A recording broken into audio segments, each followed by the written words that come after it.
Ever scroll through social media and catch yourself thinking, wait, is this even real life? Or have one of those dreams that feels so vivid you almost can't tell it apart from being awake. Right. Like, what even defines real anyway? Well, get ready to unpack that very question, because today we're diving into some seriously thought-provoking stuff. We're taking a deep dive into Claudio Soprano's real existence and information. You sent over some fascinating excerpts from this, by the way. And I have a feeling this is going to really challenge how we see, well, reality itself. Soprano doesn't beat around the bush. He jumps right in, saying real and exist. Those words we throw around, they're tangled up with our beliefs. More than some objective truth we all share. It's like he's saying our beliefs shape our reality. Yeah. And that's just the tip of the iceberg. For Soprano, it all comes back to information. Okay, but hold on. We're not just talking about, like, facts and figures here, right? Definitely not. Soprano's talking about information as the fundamental stuff of experience itself. Even the stuff we might not readily label as real. Exactly. Dreams, imagination, those wild what-if scenarios we cook up in our minds. It's all information, just playing out on a different stage. Precisely. And he actually gives a really clear definition of information, which I found helpful. Yeah, break that down for us. He boils it down to difference. Yeah. That's it. Just the simple act of something being different from something else. Okay, I think I'm following. So, like, light versus dark. Exactly. Or Yeah. hot and cold, up and down, even a single bit flipping from 0 to 1. Those basic distinctions. That's information in its most basic form. And from those tiny bits of difference, we build up our whole understanding of the world. Our entire sensory experience, every thought, every feeling, it all comes back to those differences. It's all information, just arranged and interpreted by our brains. Mind-blowing. But how does this help us make sense of whether we're all experiencing the same reality?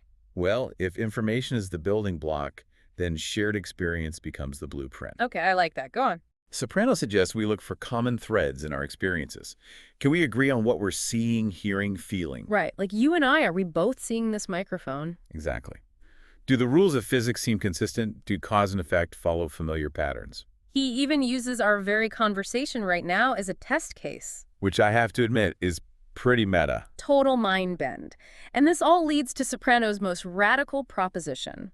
What if physical reality, as we know it, is actually virtual? Well, yeah. He even mentions finding common ground with Tom Campbell's My Big Toe trilogy. Have you ever looked into that? I have. It's a trip, right?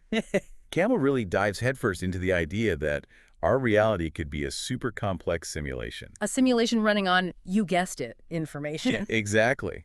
And while Soprano doesn't get into the nitty-gritty details of Campbell's work, he seems to resonate with this idea that the universe might operate on information processing principles. So, like, instead of plugging into the matrix, we are the matrix. In a way, yeah. It's a pretty wild concept to wrap your head around. No kidding. But then Soprano throws another curveball. He talks about my imagination, the stuff unique to each of our inner worlds. And how that fits into this whole shared, possibly virtual reality is a huge question. Right. Because if our reality is basically information, as Soprano argues, could our imaginations, also a form of information, somehow interact with it? Could our thoughts, dreams, daydreams, could they have a tangible effect on the world around us? It's like our minds become a way of shaping the very fabric of reality. That's a powerful thought. Mm. And it makes you wonder, if that's true, even in the slightest way, what are the implications? What could we accomplish as individuals, as a species, if we could tap into that power? Soprano's definitely given us a lot to unpack here. He has. He challenged us to completely rethink what we mean by real, highlighted how central information is to, well, everything. And he even threw out the possibility that we might be living in a simulation. I don't think I'll ever look at reality quite the same way again. Me neither. But for me, the biggest takeaway is this.